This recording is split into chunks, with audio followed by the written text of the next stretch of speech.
يا للوطن يا للوطن يا للوطن حب الوطن من الإيمان ولا تكن من الحرمان انهدوا أهل الوطن إندونيسيا بلادي أنت عنوان الفخامة dari ulama sentuh dengan kita bukan. Justru ini kita pilih memadukan antara pendapat ulama sempro dengan kita ataupun ulama sempro dengan mereka. Siapa mereka? Orang Salafi itu. Kenapa? Sebab orang Salafi itu identik dengan pendapat juga tiga imam. Ingat-ingat ini. Kalau dalam satu kitab kok ada pendapat tiga imam ini, harus dikaji ulang isinya. Pertama, Imam Ibnu Taimiyah itu adalah imam besar mereka, yang ulama salafnya itu. Yang kedua, Imam Ibnu Qayyim Al-Jauzi. Yang ketiga, Imam Al-Albani. Itu tiga rujukan ulama salafi. Kalian saat ini ada 4 ulama yang jadi rujukan mereka. Satu, Utsaimin, Jibril namanya, asalnya kitabnya itu. Kedua, Bin Baz. Yang keempat sampai keempat, Al-Isfir. Saya punya kitabnya itu. Saya itu punya kitab, judulnya itu kitab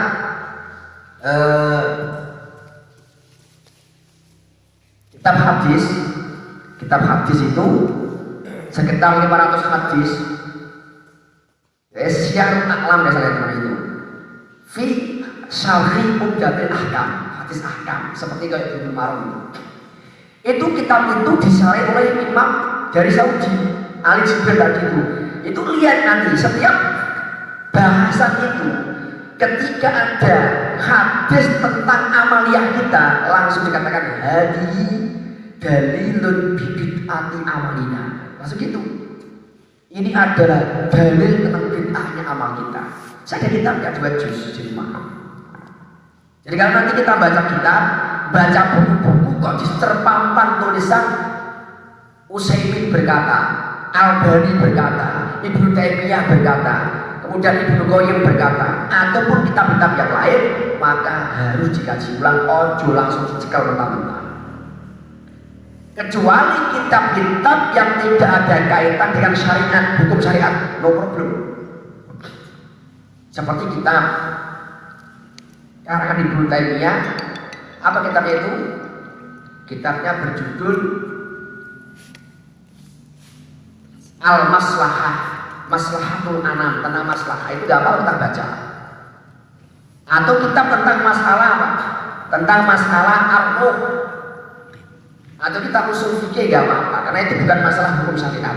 Tapi ketika hukum syariat ini dikarang oleh beberapa imam yang saya sebutkan tadi, maka tolong jangan langsung diambil fatwanya, perlu dikaji ulang. Saya itu punya kitab banyak, misalnya kayak gini. Saya itu punya kitab, ada 5 kitab fatwa ini, kitab fatwa ulama ini yang dikarang oleh penuturan Wahabi. Saya punya kitab fatwa Mu'asilo yang siapa? Bin Baz. Saya punya kitabnya itu, segini tebelnya itu. Itu semuanya bid'ah semuanya. Mau disetting itu, kitab itu disetting seakan-akan itu pertanyaan itu seputar amalnya kita. Kalau pertanyaan, bagaimana hukumnya seseorang mengadakan acara Maulid Nabi Muhammad Shallallahu Alaihi Wasallam, bid'ah haram. Nah, bagaimana hukumnya seseorang mengadakan kegiatan apa? Kegiatan yang sifatnya yasin keliling, apa hukumnya? La asla fi Rasul, la asla fi zaman Rasul, tidak di zaman Rasul. Hukumnya bid'ah haram dan harus ditinggalkan. Macam-macam.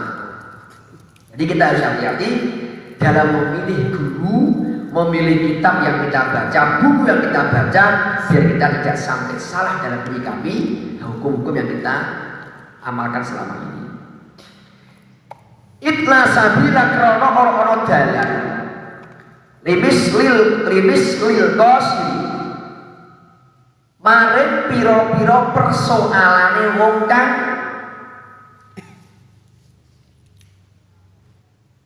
pendek akal. Karena apa? Kalau ada orang kok tidak punya pemahaman yang kuat terhadap dalil-dalil ini, berapa kali sih diombang-ambing tentang masalah ini? Ya kan? Coba kita lihat. Ono wong NU tulen, dia tahlilan, dia yasinan, kemudian dia jarang kubur. Kemudian dia merantau atau mungkin tinggal di tempat yang lain, di situ kaumnya Wahabi Salafi. Kira-kira dia terpengaruh atau tidak? Pasti terpengaruh. Kenapa? Karena dia nggak punya dalil, nggak punya hujah, nggak punya benteng untuk membentengi pemahaman dia. Makanya penting ngaji seperti ini. Jangan sampai kita jadi goblok ngaji ora tahu. Ya kan? Ngaji ora tahu, disalahke wong bingung.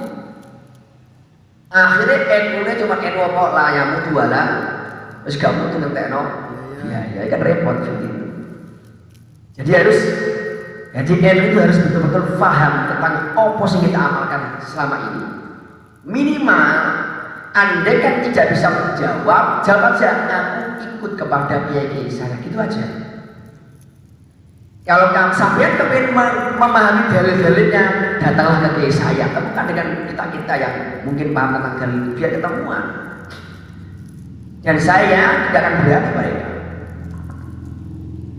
Gak berani. Berapa kali orang-orang NU yang ahli debat ahli nasional ini mengundang orang-orang salaf itu tidak pernah datang, takut mereka dengan orang-orang NU. Kenapa? Kita sudah punya segudang dalil masalah ini.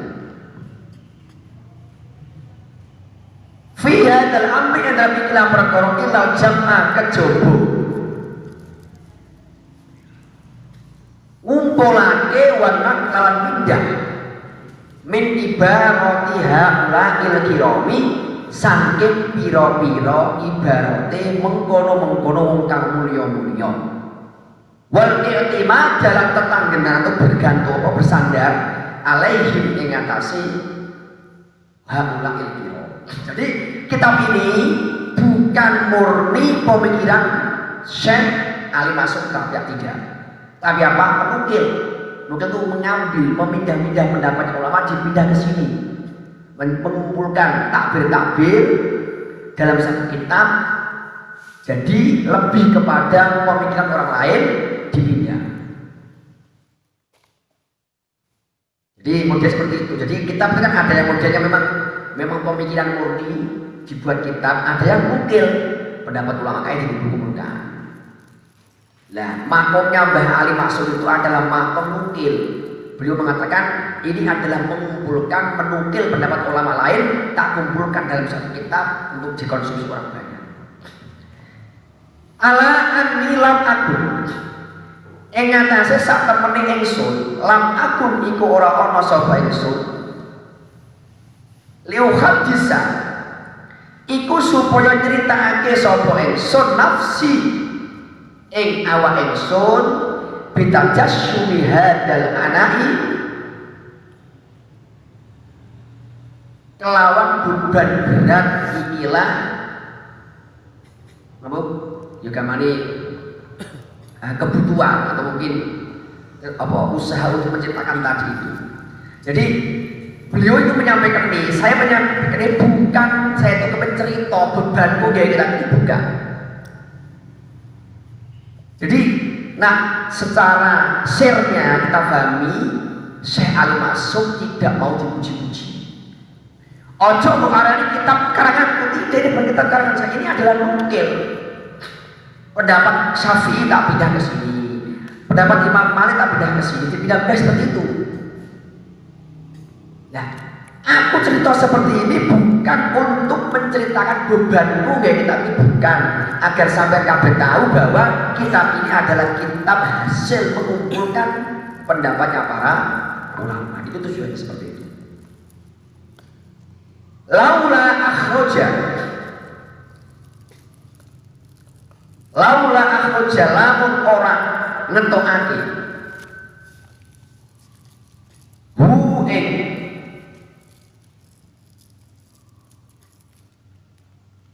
hadal amr al-khatib sapa Imam Khatib al-Baghdadi kang bangsa Baghdad fil jami ing dalam kitab al-jami wa ghairi lan liyane kitab al-jami anna bagna liyane al-Khatib al-Baghdadi anna lek sak temene Kanjeng Nabi Muhammad sallallahu alaihi wasallam ora iku dawuh sapa Kanjeng Nabi Muhammad.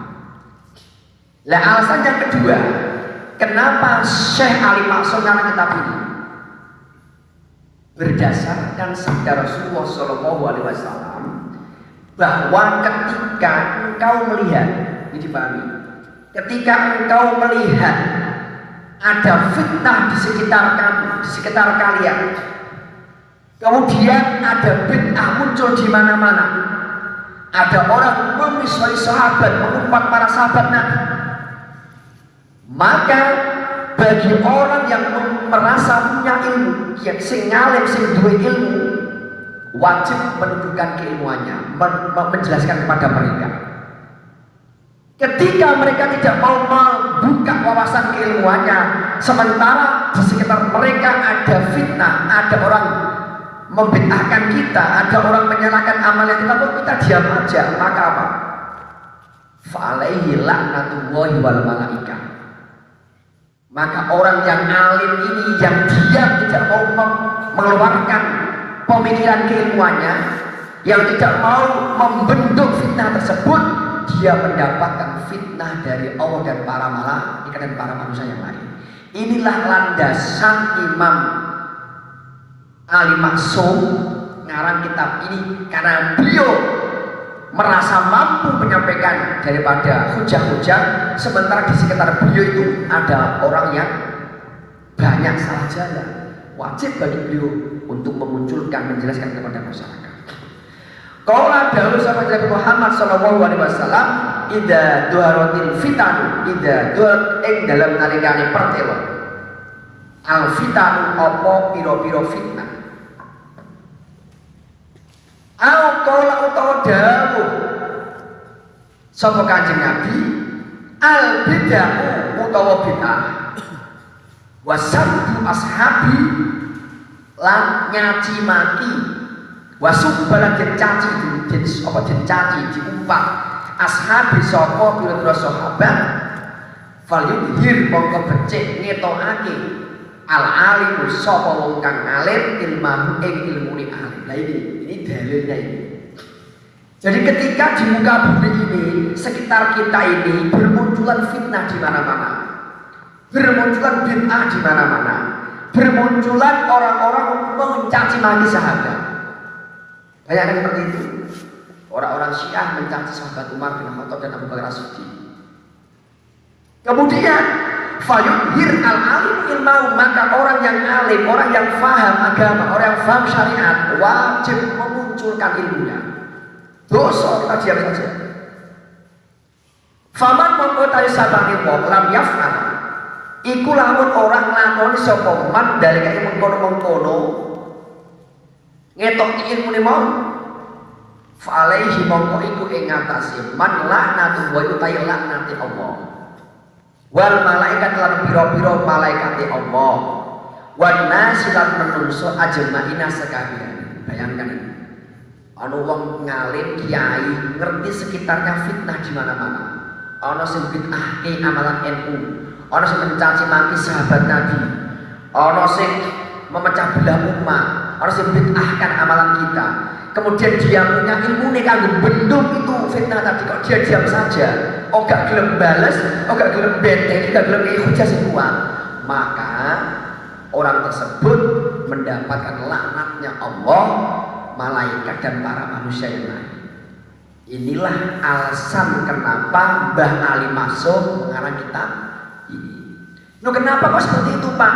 Sebab di zaman Mbah Ali Maksum itu, sebelumnya itu terjadi tragedi orang-orang Saudi yang waktu itu sudah masuk dalam perangkap Wahabi ini, mau membongkar makam Nabi Muhammad SAW. Dalam sejarah kemudian dicatat ulama-ulama Indonesia mengirimkan beberapa tokoh dari kita, dari NU, disebut Komite Hijaz. Itu disuruh apa? Untuk melobi daripada Raja Saudi agar tidak membid'ahkan amaliyah-amaliyah sebagian masyarakat Indonesia yang tinggal di Arab Saudi. Sebab dulu itu orang Indonesia di Saudi itu banyak, maksud kerja, ada yang belajar di sana. Setelah beliau itu datang ke Arab Saudi, melobi Raja Saudi itu, akhirnya mereka tidak jadi membongkar makam Nabi Muhammad Shallallahu Alaihi Wasallam. Makanya besar sekali jasa orang NU terhadap pemerintah Saudi, orang Islam khususnya. Coba andaikan mereka tidak melobi Arab Saudi, mungkin makam Nabi dibongkar waktu itu.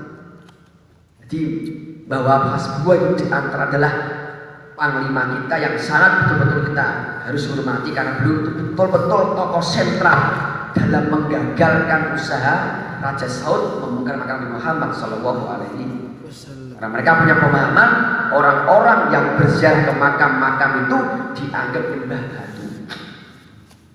Ini luar biasa. Di Indo tidak begitu ekstrim, di Arab ekstrim banget.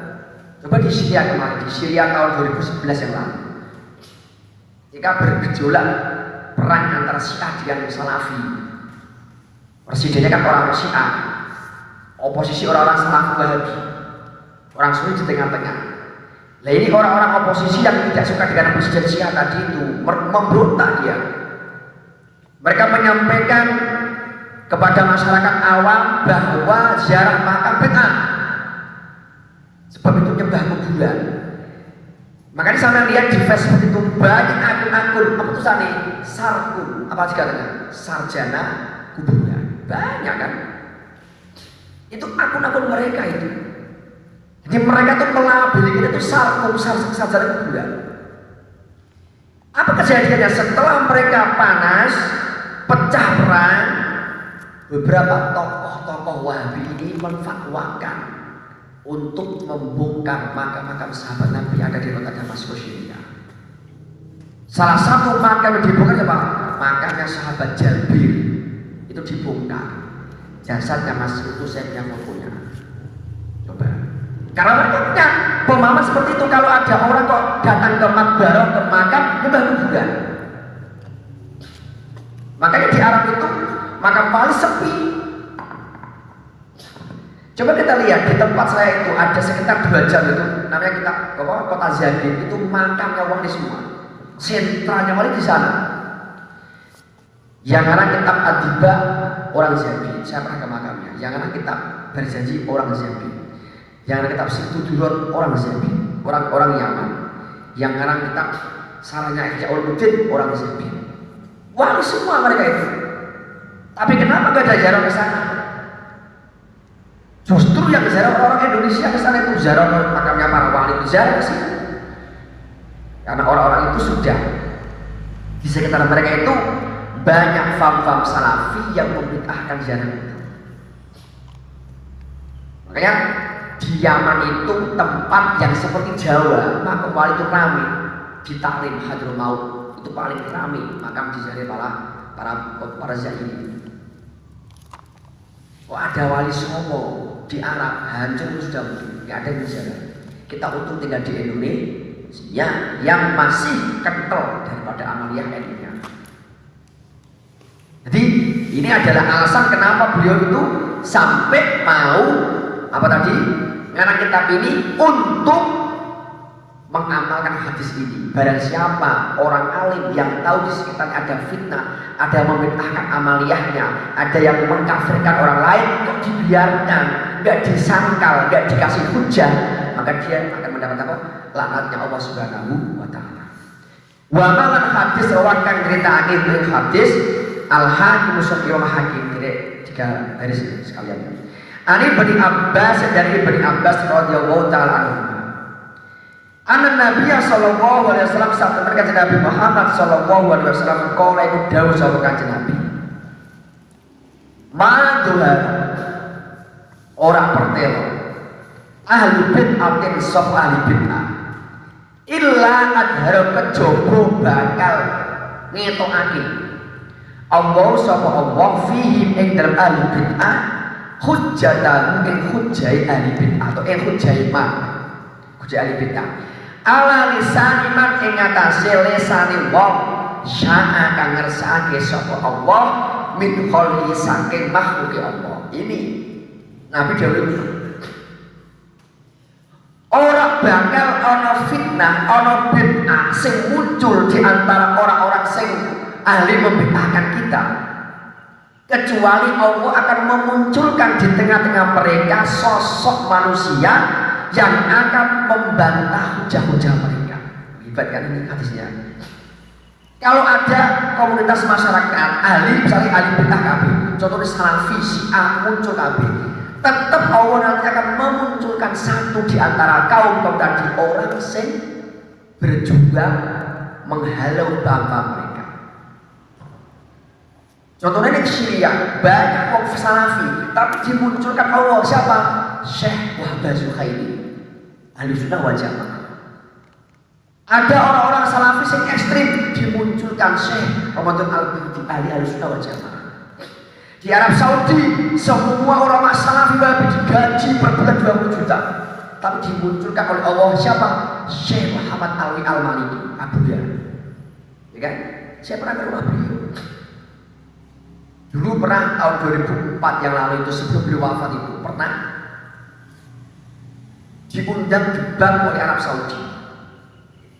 Arab Saudi waktu itu orang salafi kan, saudara salafi semua tata aturan negara itu pakai undang-undang salafi Wahabi. Jadi orang salafi Wahabi ini mengirimkan syekh yang paling alim se Arab Saudi siapa? Syekh Utsaimin tadi, itu paling alim se Arab Saudi.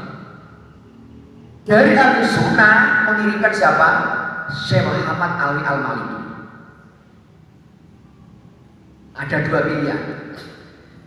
Kalau debatnya itu Syekh Muhammad menang, maka pemerintah Saudi membebaskan beliau berdakwah di Saudi dengan hujah-hujah al-sunnah wal jamaah. Orang salafi gak apa-apa, yang penting untuk menang debat. Tapi ketika kalah debat, ada dua pilihan: dihukum pancung mati atau minggat ke Arab Saudi. Nyata ini, saya pernah alami sendiri. Lalu kemudian apa yang terjadi? Semua alumni Abuya Muhammad Alwi Al-Maliki yang ada di Indonesia dikumpulkan, dikasihkan informasi ini. Semua santri yang pondok di pondoknya alumni secara Mekah sana disuruh baca doa, kalau enggak saya itu Fatihah atau Amin berapa ribu kali pas waktu debat berlangsung. Saya masih menangi 2004 waktu pondok itu dikumpulkan di aula semua santri maca donga kanggo ndongake menangis Syekh Muhammad Alwi Al-Maliki. Betul, debat. Jadi wong salafi pakai argumen salafi, si Alwi pakai argumen al-sunnah wal jamaah. Debat berjam-jam debat. Akhirnya apa? Menang Syekh Muhammad Alwi Al-Maliki. Alhamdulillah. Andai kan kalah sudah hancur sudah al-sunnah di Saudi. Dulu di Saudi itu semua ulama-ulama yang al-sunnah itu ngaji di Masjidil Haram. Dicagak kae ngaji tafsir Jalalain, cagak sana ngaji fikih, baca sana ngaji hadis, macam-macam, bebas waktu itu. Termasuk santri paling terakhir sing menangis apa? Mbah Maimun Zubair. Itu santri sing terakhir yang masih menangi ngaji talaki di Masjidil Haram. Kemarin saya umroh 2014. Itu di Masjidil Haram itu semua pojok-pojok ini sudah diisi materi Wahabi semua. Terus sahabat termasuk Indonesia itu Ustaz Firanda Adirja, tahu gak? Yang tokoh Wahabi sentral di Surabaya itu alumni Madinah itu punya majelis taklim di cagaknya di Madinah di Masjid Nabawi itu belum ngajar di sana. Waktu itu ketika belum pulang ke Indonesia. Jadi mereka seperti dakwah mereka memberikan fasilitas dakwah di Masjid Haram An-Nabawi agar apa? Orang-orang dari negara lain termasuk dalam perangkat mereka ikut kepada ajaran mereka. Gak ada sekarang di Mekah itu yang masih mengajarkan kitab-kitab kayak kita sudah ada nama dilarang oleh Arab Saudi sebab mereka berfaham salah Wahabi. Alhamdulillah, untungnya waktu itu masih ada ulama-ulama yang masih kokoh ahli sunnahnya Jadi mereka saat ini Saudi masih kokoh. Kenapa? Ada sentranya Syekh Muhammad Alwi Al-Maliki. Sekarang bertanya Syekh Muhammad Alwi Al-Maliki. Kalau kita ke situ mesti dikasih kitab. Kitab apa? Mafahim Yajiban Usaha, itu kitab-kitab faham-faham kita sing dibenarkan oleh mereka. Dalil-dalil kita, hujah-hujah kita itu dikarang oleh beliau untuk membentuk orang-orang sahabat. Bisa punya kitab di rumah. Alhamdulillah kita masih punya tokoh seperti itu. Wahai anada lan eleng-eleng utawi ingsun da'atku ing dalem iki kitab atkur iku nutur sapa ingsun fima ing dalem perkara yakti kang tumeka apa ma amsilatan ing pira-pira masalah minan nau'aini saking rong werna al-madkurin kang ditutur karone. Selain dua kasus di atas, talqin sama qobliyah Jumat, masih banyak lagi masalah-masalah amaliyah NU yang perlu kita perbincangkan dalam kitab ini. Nanti diterangkan setiap babnya. Wallahu ta'ala Allah al-musta'an iku dat kang den jaluk tulung liso bati sawabi maring memperoleh kebenaran. Wa alaihi lan iku ing atase Allah atuklanu utawi wa alaihi iku ing atase Allah atuklanu tai kekuatan wailan lan maring Allah al-ma'abu utai tempat balik atau tempat kembali kita. Alhamdulillah sudah selesai mukadimah. Semoga dengan mukadimah ini menambah wawasan kita, menambah kesemangatan kita. Mari kita sama-sama belajar syariat, belajar hukum-hukum syariat, belajar hujah-hujah NU agar kita mampu membendung daripada faham-faham di luar kita. Jangan sampai kita itu ngomong taklid ikut orang tapi nggak paham dalilnya. Karena dalam urusan akidah ini, kalau ada orang kok imannya ini ikut kepada ulama, ini dosa secara teori maksiat kita. Jadi minimal kita itu apa? Kalau kita punya akidah, punya pemahaman hukum syariat, harus kita minimal punya serempetan pemahaman dalilnya agar kita tidak sampai taklid buta. Takutnya nanti kalau kita cuma taklid saja, ketika ada di luar kita kok menyalahkan amalia kita akan apa? Akan bingung menghadapi mereka. Di antara cara kita untuk membendung daripada pemahaman mereka atau daripada serangan mereka adalah dengan cara memahami beberapa dalil-dalil yang disampaikan oleh Syekh Ali Maksum dalam rangka mengokohkan tentang amaliyah Nahdlatul Ulama agar kita semuanya selamat dunia dan akhirat. Amin Allahumma amin. Mungkin ini yang kami sampaikan, kurang lebih mohon maaf untuk dengan bacaan doa sekarang. Doa semoga yang kita baca ini mendapatkan dari Allah Subhanahu wa taala, meskipun sedikit dapat masuk ke dalam hati kita sebagai bekal kita untuk menyongsong fitnah-fitnah di akhir zaman ini. Amin Allahumma amin. Al-Fatihah. A'udzubillahi minasyaitonir rajim. Bismillahirrahmanirrahim. Alhamdulillahirabbil alamin. Arrahmanir rahim. Maliki yaumiddin. Iyyaka na'budu wa iyyaka nasta'in. Ihdinas siratal mustaqim. Siratal ladzina an'amta 'alaihim ghairil maghdubi 'alaihim waladdallin. A'udzubillahi minasyaitonir rajim. Bismillahirrahmanirrahim. Alhamdulillahirabbil alamin. Hamdan syakirin, hamdan na'imin, hamdan yuwafi ni'amah wa yukafi mazidah ya Rabbana lakal hamdu kama yanbaghi li jalali wajhika wa 'azimi sultanik. Allahumma shalli wa sallim wa barik ala sayyidina Muhammadin wa ala alihi. Allahumma anfa'na bima 'allamtana ya Rabbana taqabbal minna innaka antas samiul 'alim wa tub 'alaina ya maulana innaka antat tawwabur rahim. Rabbana atina fid dunya hasanah wa fil akhirati hasanah walhamdulillahi rabbil alamin. Al-Fatihah. A'udzu billahi minasyaitonir rajim. Bismillahirrahmanirrahim. Alhamdulillahirabbil alamin. Ar-Rahmanir Rahim. Maliki